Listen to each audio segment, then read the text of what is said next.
Hello. Okay, good morning.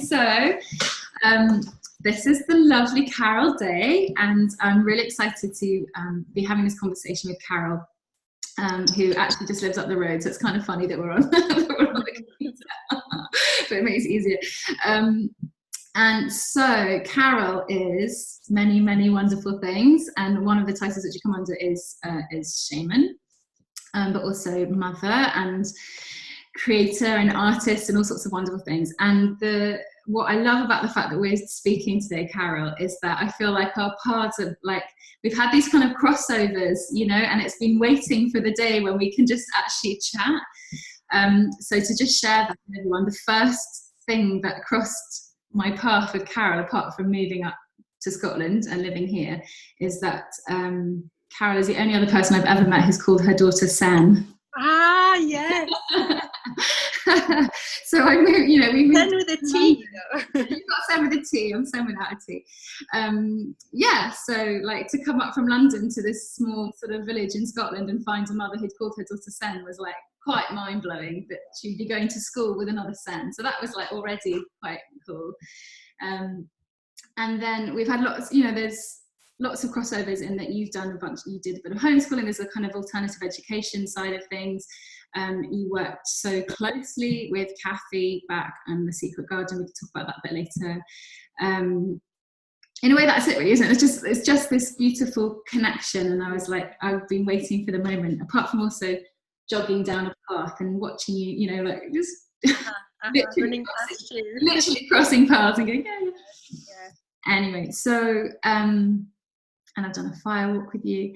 So I'm really excited to have this conversation because for me, obviously, motherhood isn't just about showing up at the school gates, and it's not just about buying the right shoes for your kids, and it's not just about, you know, it's a huge rite of passage, and it's something that shifts us internally, right? And there isn't a lot of guidance for that level of it. There's a lot of guidance, like probably almost too much guidance for all the practical stuff that you've got to do, you know.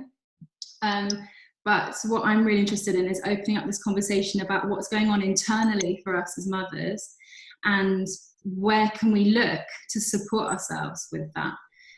So that's why I love the idea of talking to you, because I know you get it from a mother point of view, but you also and you've walked that path, definitely. Yeah. From what I have read in your book. Yeah, I mean, I get it from a mother point of view. I get it from a spiritual point of view. And also, remember, I worked in education for a long time with children. So I came across children before I was a mother and worked with families with their children. So it's my learning pot, really, my work with being a mother and assisting the whole paradigm of how we enable a child to stay close to their own true nature, and how we enable a parent. I mean, I'm interested in fathers as much as mothers, to find themselves even more deeply through that process. And it's a ride. Yeah, yeah, absolutely. It's a total it's like a crucible, isn't it, in a way, for learning about yourself and learning about the society, and then this amazing creature comes into your life that you've given birth to. And so when I was so just quickly say, Carol's written recently 2 books. This one's not going to be back to front, but I've been looking through this one, Wheel, and there's another one, Drum, right? Okay, so we can talk about that, but I was just, you know, even just right from the beginning, and you're talking about how that, you know, there are these 2 worlds. There's like the ordinary world that we're all just engaging all the time, and where most of the focus is being put. And then there's the kind of unseen world. And that's, you know, this is what you can talk about. But I feel strongly that when you step into motherhood, that veil is kind of thinner. Yeah, yeah. Well, you began by using the word rite of passage, which I think is perfect description for it. It is a rite of passage. And for me, as a shaman, as a shamanic operator, I really feel that my area is initiation, and it's those places of change that we go through in the whole of the human experience. to deepen our relationship with ourselves, then these initiations bring us more into a closer knowing. And it's only through the experience of going through the initiation that we are able to realize our spiritual nature in human form. So my path of working wheel is about working with the seasons, working with the cycle through time, and everything that I do is about circles and wheels, and it's that initiation cycle. And my remit is that if we set up something that really acknowledged and honoured that that's the way, then we wouldn't be trying to do straight lines all the time and achieve things, and we wouldn't feel these things as being so painful if we had whole communities where we acknowledged that these moments of breaking up and these moments of rite of passage where we step into the unknown, that they're painful, that they're raw, that they bring things through to the surface. If we had models and structures there that really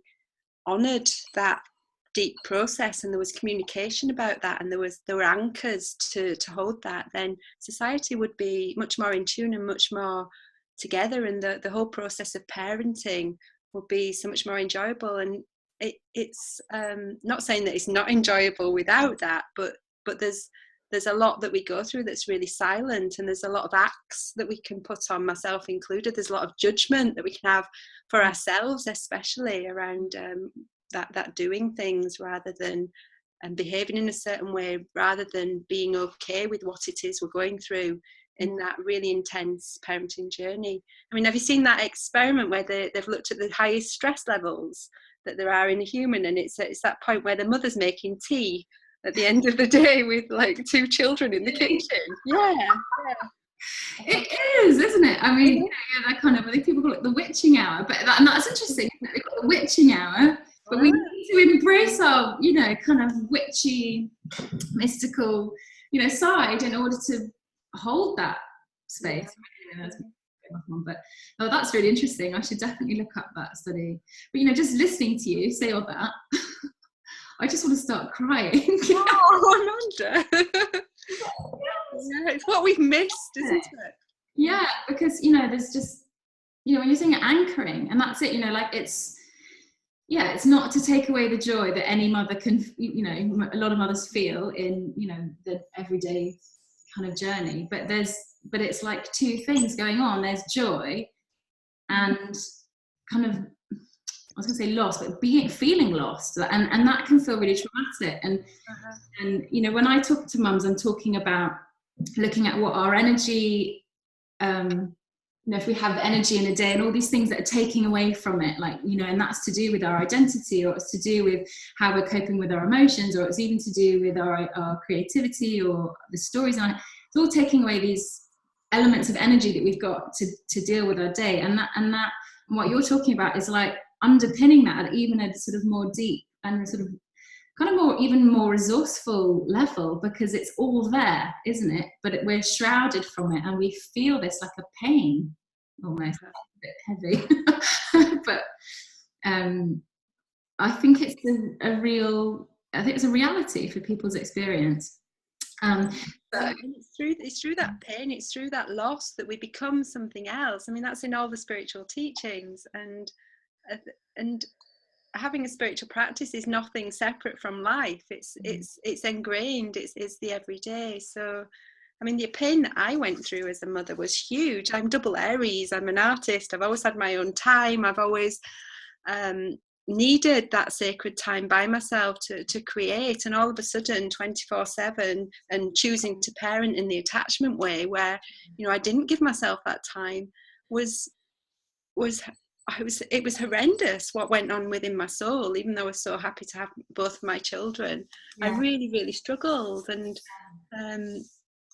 it was only through following nature and the cycles of nature. I mean, I write in Wheel at the beginning that it was becoming pregnant with Aaron that I'd been working in doing my MA at the Art College in Dundee, and I was all about how do we get connected to nature, writing poetry, reading poetry to cliff faces, and just really wanting to not feel a separation between myself as being a natural being and nature, and using technology to do that as well. And it was then that I became pregnant with Aaron, and I really feel that I had that, I called that in, because that was my desire, to make that deeper connection. And I think it's remembering, when these souls come through, or even going deeper into ourselves, rather than remembering, kind of just listening to what the contract, for want of a better word, is about. What is it that I'm calling for here? And I just had such an almighty desire to celebrate the different festivals, go deep into winter, and I don't even know where that came from. It was something that had been there in Yorkshire with the Lammas fairs, and that I loved the spring equinox time, but it wasn't a part of my everyday culture that was really important. But all of a sudden it became absolutely crucial that I moved with that, and that I found out more about that. And so I had such a sense of wanting to bring Aaron the right answers. That's my son's name, Aaron. He was my firstborn. To bring him the answers, because I felt so connected to him and to everything when he was born. It was such a mystical experience. I didn't want to lose that. So when that did start to cut off and reality prevailed, it was, how do I get that back again? So, and how I got that back was, I think, that calling to follow those patterns, those natural ways, was the bringing back in the culture that actually the mother needs. Yeah, I really love that, because first of all, I love that, that you were already looking for it, like in your world already. You were already searching for that through your artwork. And then like the universe kind of went, well, there you go. If you really want to connect, like, ta-da, actually you don't need, it's you, it's right here. And then being called to then anchor all of that feeling, and that kind of, because it feels quite ungrounding, doesn't it? When you first become a mum, it's both grounding. Well, I don't know, in some ways I felt more grounded, because for me, I'd always wanted to be a mum, and for me it was like, suddenly this makes sense. This is now the world makes sense. But it's also ungrounding, because it's such a kind of mystical and incredible thing that's happening, and yet you just carry on. So it's like you can sort of lose your feet. So I love that then that the seasons and nature and the cycles kind of created that strength almost for you to kind of to really pull out what you were already looking for. And I think a lot of mums, even if it's not a connection to nature that are looking for, it might be their own artistic creativity or their own passion. Like it's there before, and then we go through motherhood, and it's like being pulled out. If we're open to it, it can be pulled out more and more. But then you were also saying, I don't know, I scribbled it in here, when you were writing about that, about Aaron, and how you wanted to keep, like, he's got this really pure energy, like, children do, and they're born and they've come from this sort of magical place, which is you. But you're really aware, and I think as mums, we're all super aware of the fact that we're trying to keep that connection and hold that sort of space and honor it and learn from it, and do all that. But at the same time, we have to prepare our children for the reality of what the other reality. So there's this constant dual nature in what we're trying to hold as mothers, because we're trying to keep that our individual, like for me, all three of my children totally different, and I want to hold their energetic space for them individually, because they're all a slightly different kind of emanation of the universe or whatever, but they're all going into this same, what you call it, ordinary reality, which feels like it can be damaging, or it feels, because it is so disconnected. So there's this constant, I feel it as a worry, and I think, yeah, and so I can see how particularly the way that you offer shamanism, which is quite approachable, it's sort of, can really sort of help us with that and guide that kind of disconnect between these two things that we're experiencing. Right. I've just said a load of things, so that makes sense. Totally. I mean, my way of shamanism is just what children have taught me. I'm changing the title of it actually, because but that's another story. Everything children have taught me, it's everything that kind of staying close to ourselves and our innate nature, has taught me that. That's my devotion, to get back to that. And what you were saying then about the worry, I mean, I hugely get anxious sometimes, and I have to give it over to spirit. I have to give it over to the bigger picture, and be put out blessings and things like that. And there's that acceptance, and it's another initiation, just accepting whatever has happened on our children's path. I think you might know that Aaron was in hospital when he was 12, just as he was kind of getting to the next phase of his life, adolescence. He had a huge, on his 12th birthday, a hare died and came to die on our doorstep. Wow. And he's the year of the rabbit, and I thought, what's this about? And then he nearly died. It was huge. And I had a lot of anxiety after that, and a lot of grief after that, and that's one of my biggest initiation stories. But there was something about when the acceptance came, that happened, and all those things that could have been stopped, that weren't, but accepting that in his journey, and seeing that was part of his initiation. And I think that anxiety that I felt in myself, when I see it come up in myself, when I see it come up in others now, again, it's going to that practice of kind of seeing the bigger picture, just knowing that we can't avoid these things, and that thing about the real world and how damaging it is. We've all been born into it. We're all in it together, and we're naturally all going to experience these initiations together. And I don't know if initiation would be the right word for a lot of people, actually. Maybe it's more about these growth areas together that have different phases to them. But I think what you're passionate about and talking about is the communication, the conversation, the meeting up, and the acknowledging and valuing that part of the mothering, the parenting life as well. Yeah, absolutely. Because I think we're all aware of it, we all feel it, but it's knowing how to integrate that with the get up, get the breakfast done, find the shoes, get them to school or not. That's not what do I do? Like, how do I answer all these questions? How do I keep showing up in the way that feels good, like good and aligned to me? So there's how I would like things to be, and then there's the way things actually are, and the kind of constant sort of communication between those things. And I feel that as a reality, and I believe that loads of mothers do as well, but we're not we're not fully supported in there's more support that can happen there. Maybe we should just talk a little bit about the kind of, are you happy to talk a little bit about the kind of education side of it? Because I think that's such a huge thing when you think mothers, children, school. I guess the next thing. And can I just go back to one thing that you said there as well, because it just flagged up about, I think you were talking about the everyday and then the deeper experience. And I know that one of the things that, how do we go from the two? It's finding what's enjoyable in the everyday, isn't it? In the ordinary reality, and celebrating that, and having those anchors. I think anchors are a really important word for me. What are my anchors? What are my go-tos where I feel like I'm connected and I can feel happy? And what are my anchors for my children where they feel that? And that ritual. Kathy worked a lot in the Secret Garden about bringing in these rituals and rhythms and routines. And making sure that we are in charge of what we choose for our own rituals that make us feel good and what make our children feel good, and that listening to create that together. Even though the everyday world can try and make us go down these paths, within that there are actually things that are really good and connect us together in that as well.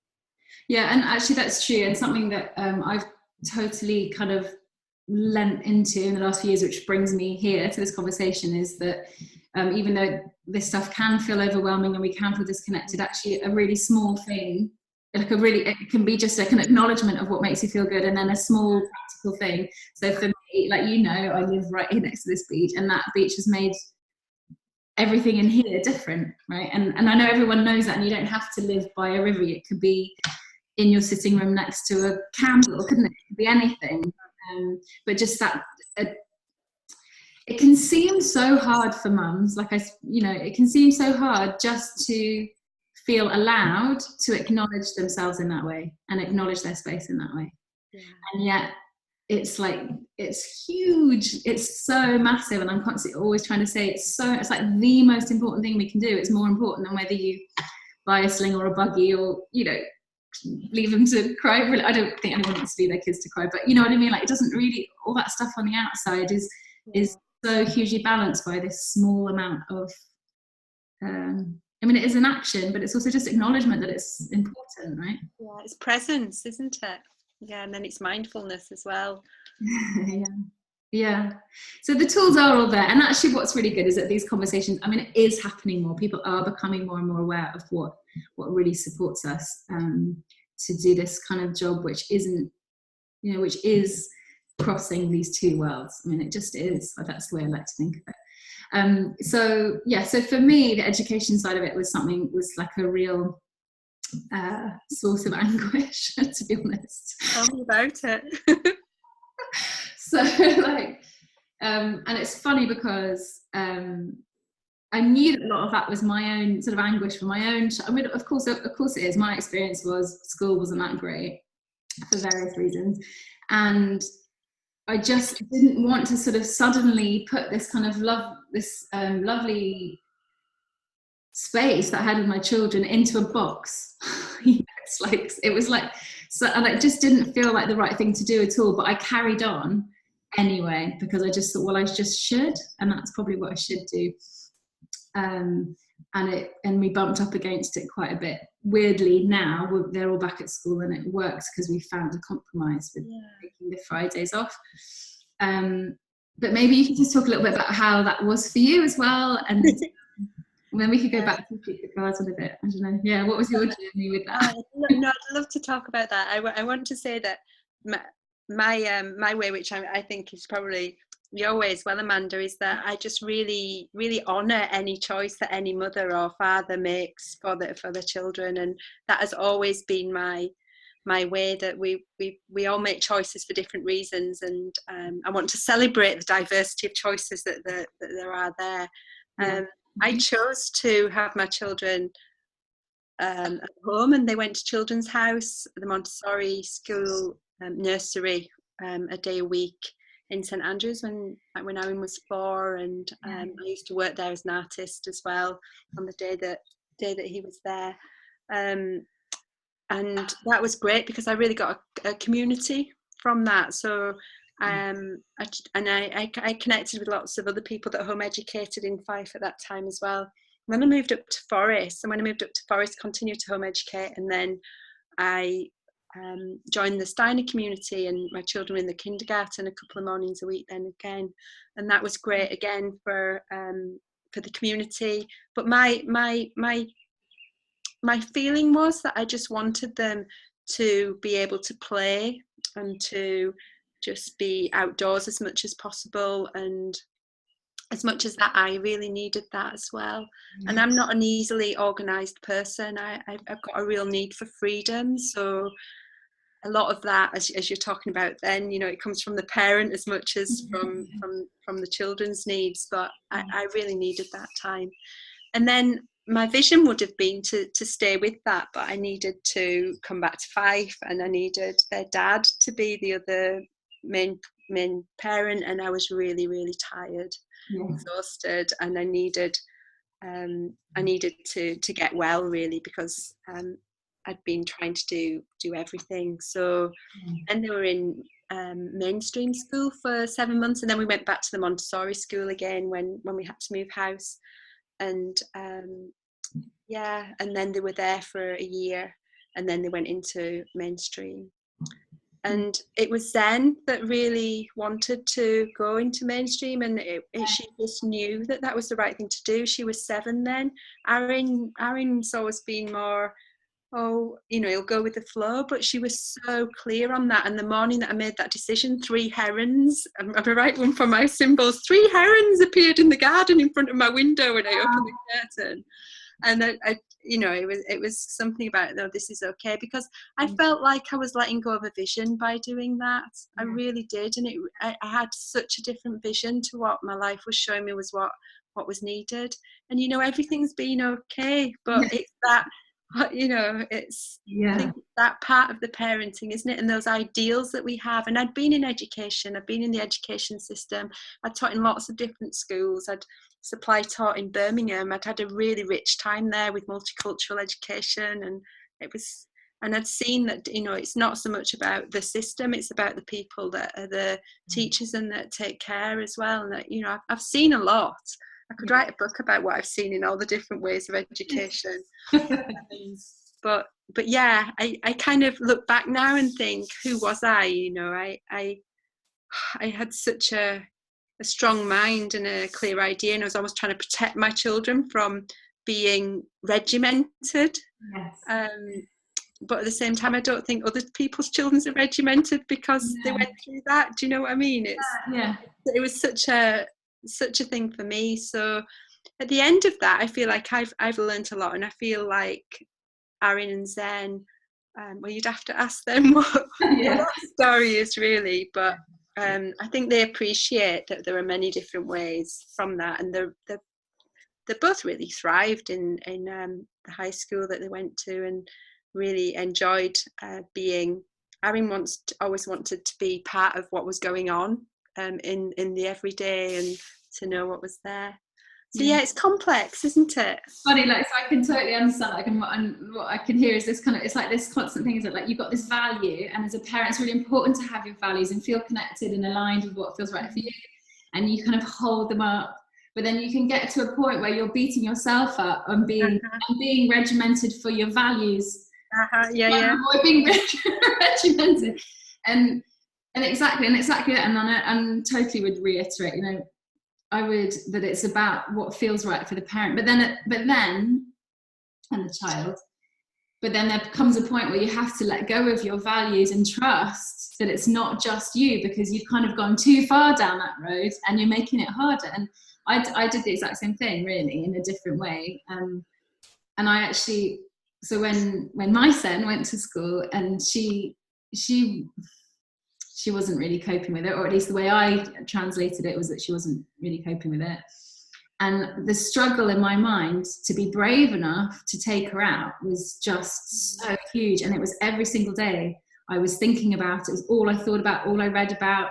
Am I brave enough to take her out of the system? You know, from my family background, that would have seemed like such a huge big deal, and it was. And I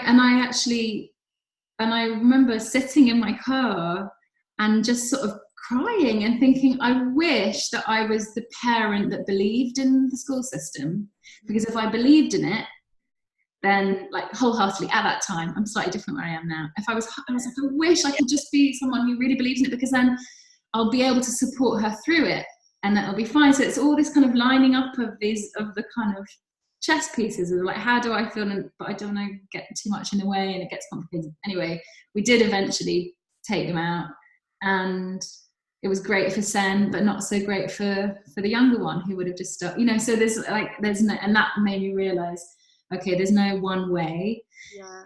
And the other thing that I, again, like, reiterating what you're saying, the thing that I struggled with taking them out of school system, it was like this amazing freedom. I mean, it was just, you know, the freedom of thinking, like, we just don't have to do any of that stuff, and we can just be out in the world. And I mean, it was just so beautiful. But it did become exhausting because of the lack of community. Mm-hmm. And then I saw, okay, the school system might be one thing, but what it has is community, especially here, because we're quite a small community. I mean, it's different in big cities and stuff, isn't it? But maybe. And then I realised, okay, it's the community. It's not the institution, it's the community that's important, where we can support ourselves, right? Yeah. So it is, and it's getting the right community as well, isn't it? Because again, I've seen lots of different communities, and it's all about soul connection, really, Amanda, isn't it? It's where do we need to go to get that soul connection? And you can have an ideal that a certain model of education will bring you to those souls who think alike to you, but that's not always the case either. It's just, it's such a wonderful breaking down of opinions, prejudices, ideas about things, isn't it?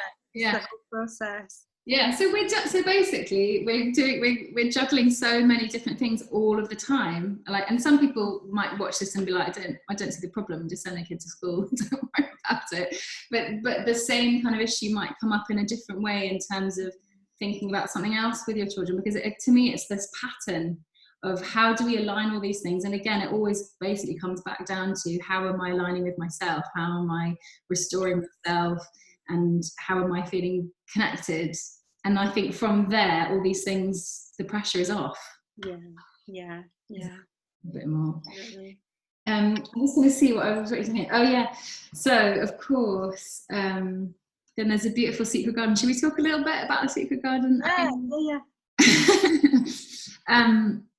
So yeah, that's the other major crossover. So when my eldest was only 2 and 2.5, and I didn't even really know about forest school, so I was up here in Scotland, and then I went down to see family in London, and I saw at the back of this German school all these kids in their waterproofs making a bonfire, and I remember thinking, God, that's so cool, like that's what I want her to do. And I had no idea about the secret garden or anything, so I went back up to Scotland and I just googled forest schools Scotland literally, and then there was the secret garden like 20 minutes away, and I was just like blown away. And that taking my children to the secret garden is what changed my life in Fife, changed my Fife life completely.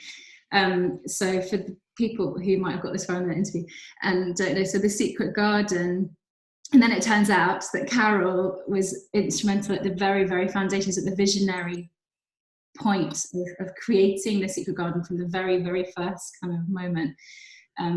So what it is on the outside is an outdoor nursery in these lovely woods in Lethen near here, which was started with Kathy back, who we lost last year. And it's a nursery that, well, how can we describe it? It's different because it's not just a forest school. It's not just take your children out and this is how we learn to make fires and this is how we learn to whittle things. It's holding that incredible, magical, spiritual space that children already exist in. It's like peeling back the layers of all this ordinary reality just for that moment where they can actually just be themselves, and the adult voices are quieter, and there is a structure and a flow so that children are safe. And feel safe, but that space is theirs. It's them in the forest, isn't it? And it's just so beautiful. It's also normal. It's also a lot of wet gloves and muddy boots, but its vision is what goes through it and affects everyone. And because it's got such a beautiful vision, it creates this beautiful community. And like you were mentioning before, and I'm sure you're part of that, like Kathy, it's not just a childcare setting, is it? It's about community and ceremony and connection to nature and holding this as vital, basically. Yeah, so the secret garden, I remember the conversation with Kathy where she was talking about it. We were at a full moon fire, and she just said, "Do you think I can do it?"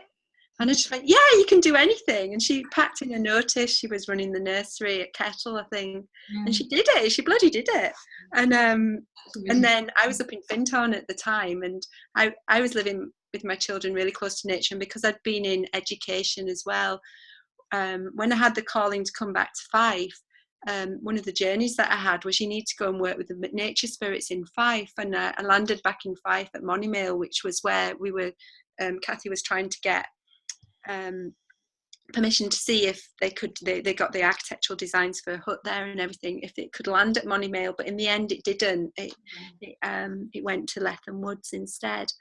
But I just kind of landed in this thing, and then it was really clear that I'd come back to work with the nature spirits with Kathy to start with. So and because I'd worked in education, because I could work with the national curriculum, I knew the curriculum for excellence. We just had this vision that we'd match nature and being with the trees with the curriculum for excellence and bring those two together.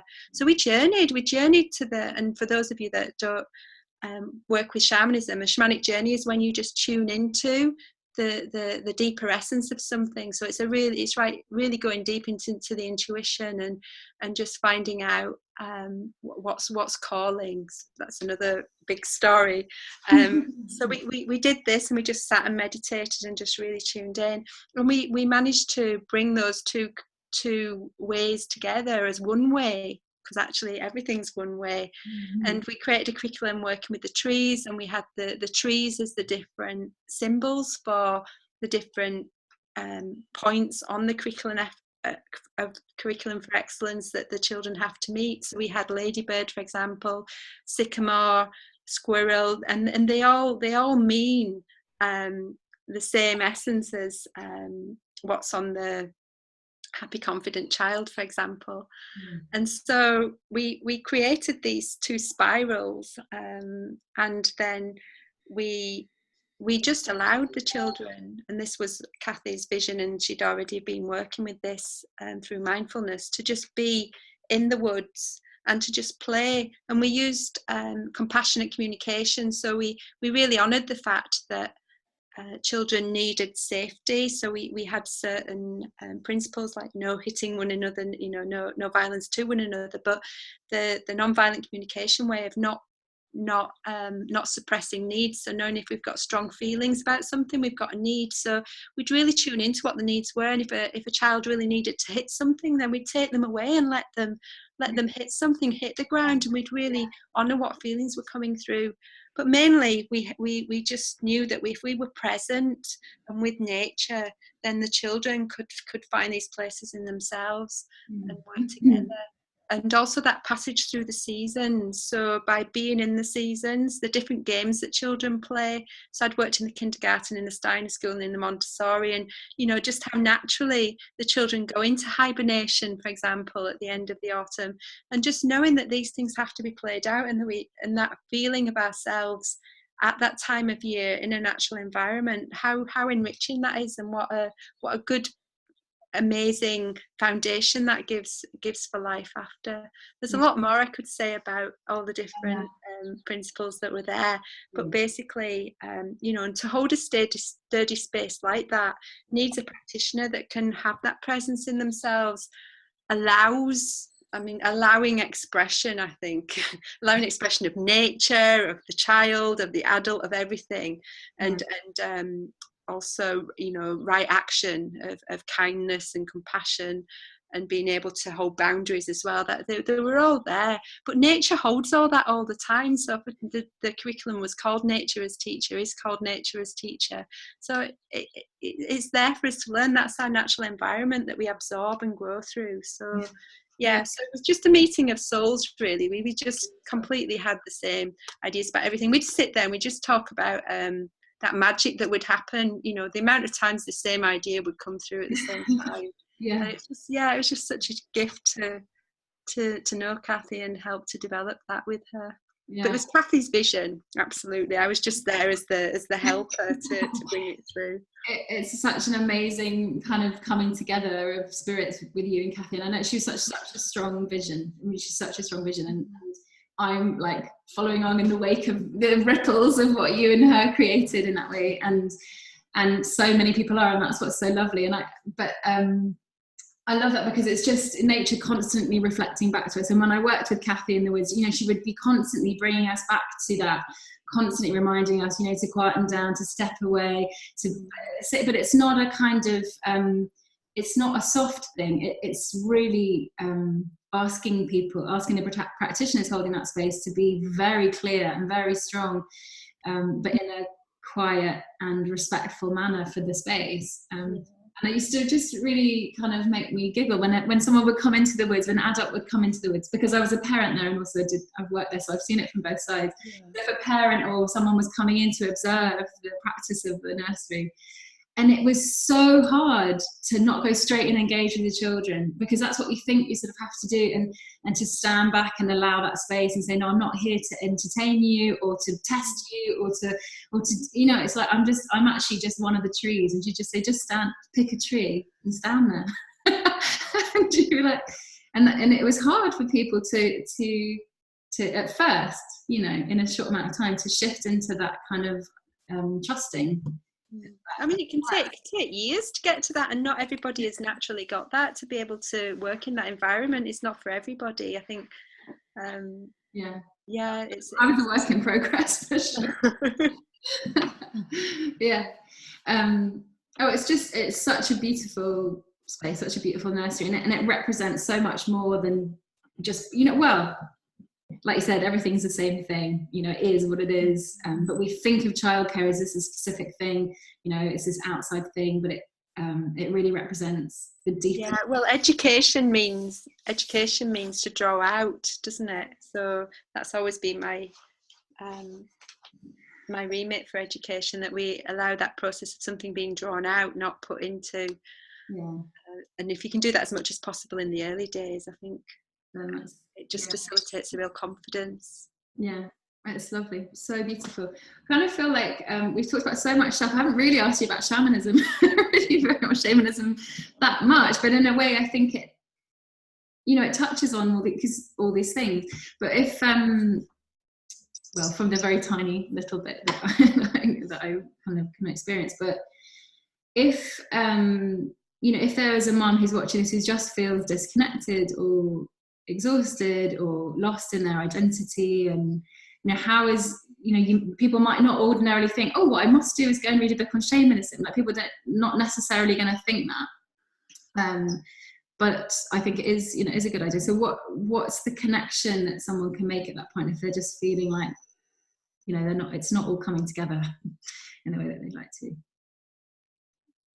Yeah, big question. Yeah, I'd really go with that principle of listening and being present for yourself. I don't really see shamanism as being any different to everyday life. It doesn't need to even be called that. It's just a process of connection and deepening, so that we can access all of our senses. And when we access all of our senses, we're really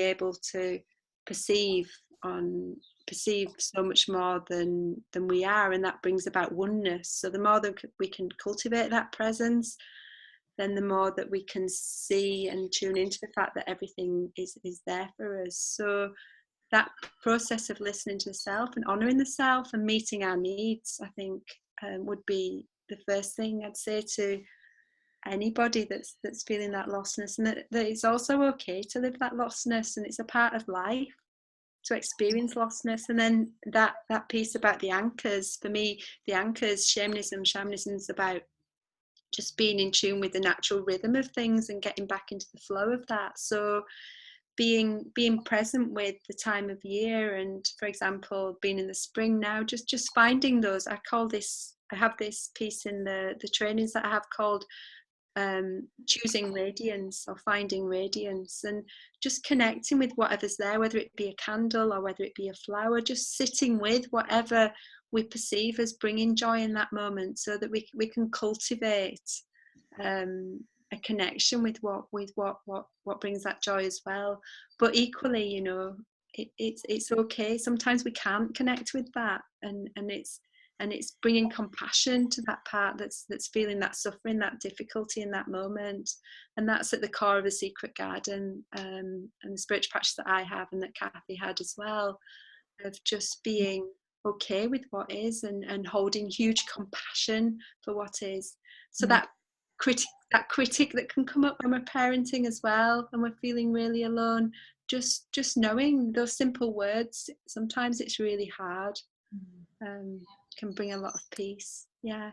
And finding an anamkara, this is talk about that. The soul friend, and nature can be our soul friend, but finding that other person that really sees us, accepts us, and allows us to be in whatever state, going and finding another mother, another friend who can hold that acceptance for us, and bringing ourselves into community, or going and finding a class to go to get that quiet time. Yoga classes are a good meeting place and a good source of reconnection as well for a lot of people. So those would be my words. And I love that. And actually, do you know, there's so much, there's a lot of negative stuff about social media and the amount of time we spend on screens and stuff, but actually I found quite a few potential Anam Cara people through this kind of connection, and it's amazing. I think for women, it's a really amazing way to connect with people who are soul aligned, oddly enough. True. So this book is really, should we talk a little bit about it? Because it's lovely. I've read that up to the first introduction, but I just whizzed through it and I just sucked it up. It was brilliant. I just loved hearing your words and just being in the space of the book that holds this other reality, everything we talked about. And then you kind of go through the seasons, right? Tell me a little bit more. Because I want people to check it out. No. So Wheel, I wrote the foundation course. So after my year, that was 2008, that I was chairing and doing the staff training and curriculum development with Secret Garden. So I left in the summer of 2009 after that first year. I'd worked there the year before as well. So that was my right, okay, I've got to set up something for adults, and right, that's Kathy's vision. And I've got to set up my own vision now, because I had to just leave it with Kathy and just see how that went. And so the Little Red Drum was what I first called the practice that I had. And so the foundation course came from the Secret Garden. It was exactly the same model as the spiral there. And it was, I'd brought the medicine wheel into the Secret Garden, although it's not called that, it's called Spiral in there. And then I brought the medicine wheel into the Little Red Drum. So the wheel book is just about that practice of going with the seasons. And it comes from, as I talk about in the introduction, my own experience of being an artist and becoming a mother. So it's completely apt that would be part of this interview, isn't it? Published around this time. So it just helps people to connect with the seasons, and it gives people the opportunity to learn how to journey and connect with the spirit of a season, the idea of power animals that are archetypes, which was a big part of the Secret Garden as well, the need for the children to play out the archetypes in nature and the healing that does as well. So it allows adults or a young person who might read it to go through that process of connecting with that. And there's a real alignment that happens from going through that wheel year. I must have worked with 100 or 200 people, teaching it for 5 years, maybe more, online and in person. And I haven't, not one single person that I worked with didn't really benefit from that. And it's a real primary course as well. It's like the child course that I did right at the beginning. It's really alive with my enthusiasm. Not that I'm not enthusiastic now, but it's that new sprout just going. So I think the way that it's written is that's why I call it a cheerleader. I can definitely feel that. I would definitely share with anyone who's thinking, I don't know, journeying, shame, isn't it? It sounds all a bit kind of like, but because I know you, because we crossed paths, because I've done firework with you and stuff, I know that, and particularly the way it's written, it's very welcoming and it makes it all feel very normal. That's what I like about it. It is, yeah, that's great. I'm glad that it puts that. It's totally normal to sit, to find a quiet space and start, that's a totally normal thing to do. And like when we're children, it's normal, isn't it? And then we sort of think that we shouldn't do that anymore, or that's what, I don't know, whatever, we get drawn away from it. And I'm like, no, it's totally normal. So read the book if you want to sort of feel like, you're allowed to do that. And it's not just allowed, and it's not frivolous. It's both normal and valuable, right? It's nourishing, exactly. Restoring, and that I love this kind of juxtaposition of it's powerful, but it's easy. It's like it's both, like it's okay, and you love that, you hold that space so beautifully, Carol. It's lovely. I'm very glad to have kind of crossed paths with you. Oh, me you as well. Okay. I'll have to see more of you now. Actually in real life outside. I know, we'll work on it.